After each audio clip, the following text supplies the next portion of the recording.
Hi friends, welcome to Tamils vlog. நம்ம சேனலை subscribe பண்ண எல்லா ஃப்ரெண்ட்ஸுக்கும் தேங்க்ஸுங்க. சப்ஸ்கிரைப் பண்ணாதவங்க சப்ஸ்கிரைப் பண்ணிவிட்டு வீடியோ பாருங்கள். வாங்க வீடியோக்குள்ளே போகலாம். நம்ம இன்றைக்கி எடுத்திருக்க திருக்குறள் என்ன அப்படின்னு பார்த்தீங்கன்னா, செய் நன்றி அறிதல் அப்படிங்கிற அதிகாரத்திலிருந்து ஒரு திருக்குறளுங்க. இந்த திருக்குறளும் அனைவருக்கும் பரிச்சயமான திருக்குறள் தானுங்க. அது என்னன்னு பார்த்தீங்கன்னா, எண்ணன்றி கொன்றார்க்கும் உய்வுண்டாம் உய்வில்லை, செய் நன்றி கொண்ட மகற்கு. அப்படின்னா, உலகத்தில் நமக்காக ஏதாவது ஒரு உதவி யாரோ ஒருத்தர் பண்ணியிருப்பாங்க இல்லைங்களா, நம்ம வாழ்க்கையில் அந்த நன்றியை நம்ம மறக்கக்கூடாது. ஒன்று. ரெண்டாவது என்ன சொல்கிறாங்க அப்படின்னா, அந்த நன்றியை எத்தனை விதமான நன்றிகள் செய்திருந்தும் நம்ம அதை மறந்துட்டு நம்ம அவங்களுக்கு ஏதாவது பண்ணோம் அப்படின்னா கூட, உலகத்தில் இருக்கக்கூடிய எந்த அறங்களை அழித்தோம்னா கூட நமக்கு அதிலிருந்து விடுதலை கிடைக்கும், அதாவது உய்வு கிடைக்கும். ஆனால் ஒருத்தர் நமக்கு செய்த உதவியை என்னால் நம்ம மறக்கக்கூடாது. அப்படி மறந்த மகற்கு அப்படின்னா, அப்படி மறந்த மனிதனுக்கு இந்த உலகத்தில் கடவுள்கிட்ட இருந்து மன்னிப்பே கிடைக்காது அப்படின்னு சொல்லியிருக்காங்க. அதாவது எண்ணன்றி கொண்டார்க்கும் உய்வுண்டாம் உய்வில்லை, செய் நன்றி கொண்ட மகற்கு. எந்த விதமான இந்த உலகத்தில் இருக்கக்கூடிய எந்த விதமான அறங்களை அழித்தாலும் கூட நம்மளுக்கு பாவ மன்னிப்பு கிடைக்கும். ஆனால் ஒருத்தர் செஞ்ச உதவியை மறந்துடக்கூடாது. நம்ம நன்றி விசுவாசத்தோடு இருக்கணும். அவங்களுக்கு நம்ம எந்த ஒரு தீமையும் செஞ்சிடக்கூடாது அப்படிங்கிறது தான் இந்த திருக்குறளுடைய பொருளுங்க. அந்த திருக்குறள் என்னதுங்க? எண்ணன்றி கொன்றார்க்கும் உய்வுண்டாம் உய்வில்லை, செய் நன்றி கொன்ற மகற்கு.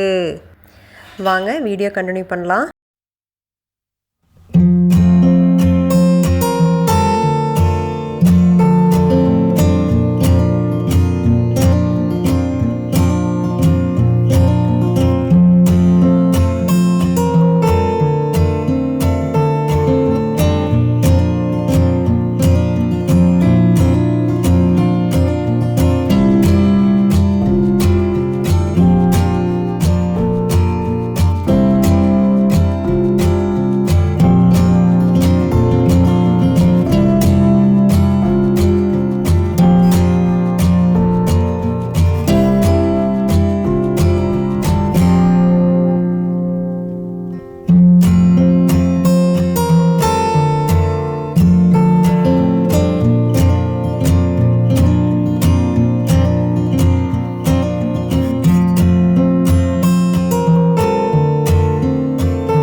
ஈவினிங் டைமுங்க.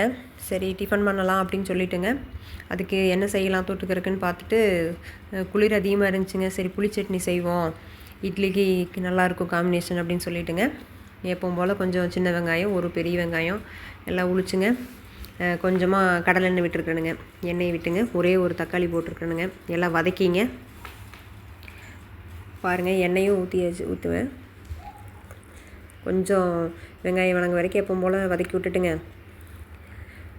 மிளகாய் கொஞ்சம் காரசாரமாக இருந்தால் தான் இட்லிக்கு நல்லாயிருக்கும் அப்படிங்கிறனால கொஞ்சம் மிளகாய் அதிகமாக போட்டிருக்குறேனுங்க. இந்த மிளகாய் கொஞ்சம் காரம் இல்லாமல் இருக்குதுங்க. அதனால் ஒரு 4 மிளகாய் சேர்த்தி போட்டால் தான் கொஞ்சம் காரமாக இருக்குமுங்க.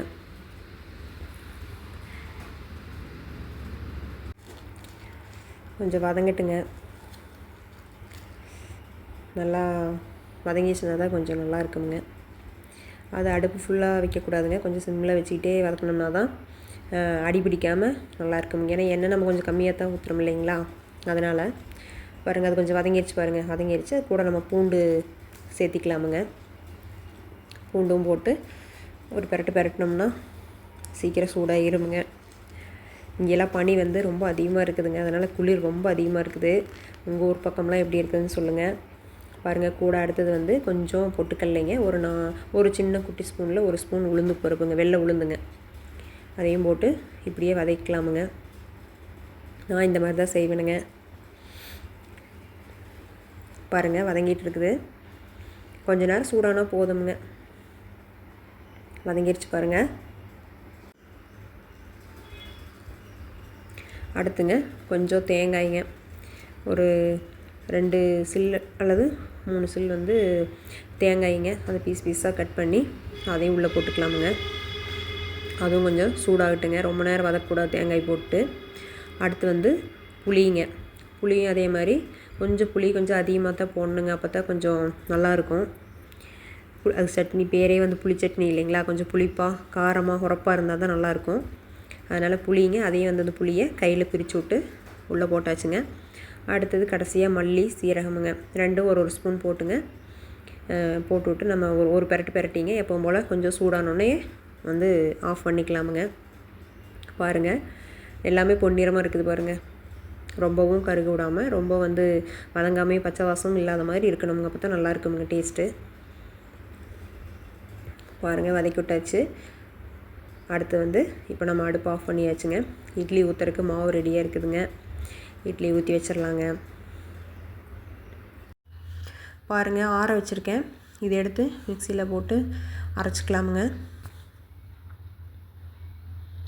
பாருங்கள் மிக்ஸி ஜாருக்கு மாற்றியாச்சு. நம்ம உப்பு போடாமல் இருந்தோம். இப்போ கடைசியாக உப்பு போட்டுக்கலாமுங்க. முதலே கொஞ்சம் போட்டிருக்கலாமுங்க, நான் போடலை, மறந்துட்டேன். அதனால் இப்போ போட்டாச்சுங்க. பாருங்கள் அரைச்சாச்சு. சூப்பரான சுவையான புளிச்சட்னி தயாராகிடுச்சுங்க. பாருங்கள் இந்த இட்லிக்கும் தோசைக்கெலாம் வந்து இந்த புளிச்சட்னி வந்து நல்ல சூப்பரான காம்பினேஷனாக இருக்குமுங்க. பாருங்கள் எவ்வளோ சூப்பரான புளிச்சட்னி ரெடி ஆயிடுச்சுங்க. பாருங்கள் சூடான இட்லி ரெடி ஆயிடுச்சு.